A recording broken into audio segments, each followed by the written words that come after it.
mga bisita from other places na makita nila kung unsa ka useful, unsa kanindot ang atong coastal area. So magtan-aw sila kung unsa kanindot kini.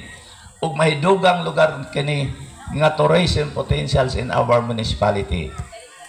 Sunod pa niini sama ra katong giingon ni Vice Mayor Alex de Guzman ato paningkamutan nga kaning atong Obo River mahimo ang kanang gitawag nga hydro ato ng paningkamutan.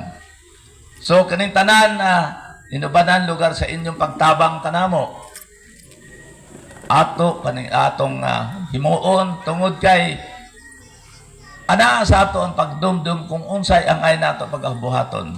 Kaning atong lugar gamay lang ni gani nakaingon ang uban nga permanente lang fourth class municipality diha sila masayo.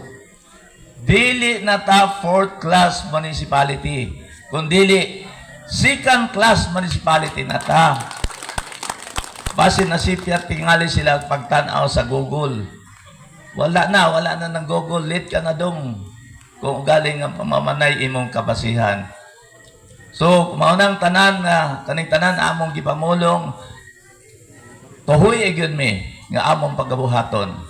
Gani in just of one term nako nabuhat na dayon nako ang daghang mga buluhaton.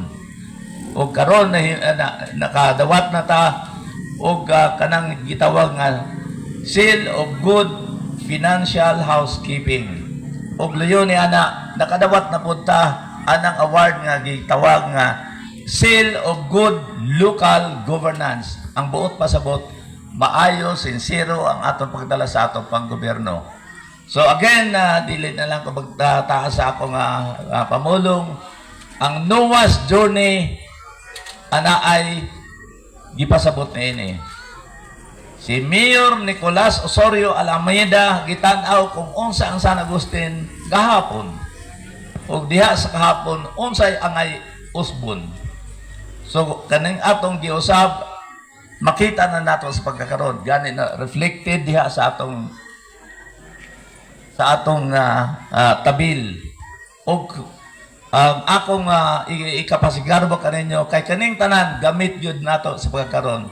Ug luyo ni ana gitan-aw pud nato kung unsay para ugma.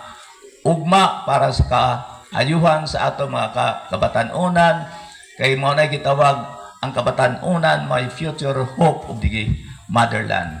So again, salamat sa inyong pagpaminaw o ginaot punta karon umaabot nga Mayo 12 inyo kaming tabangan ang hugpong San Agustin, ang hugpong Surigao nga ang 19-0 atong maabot. Salamat ug mayong gabi kaninyong tanan.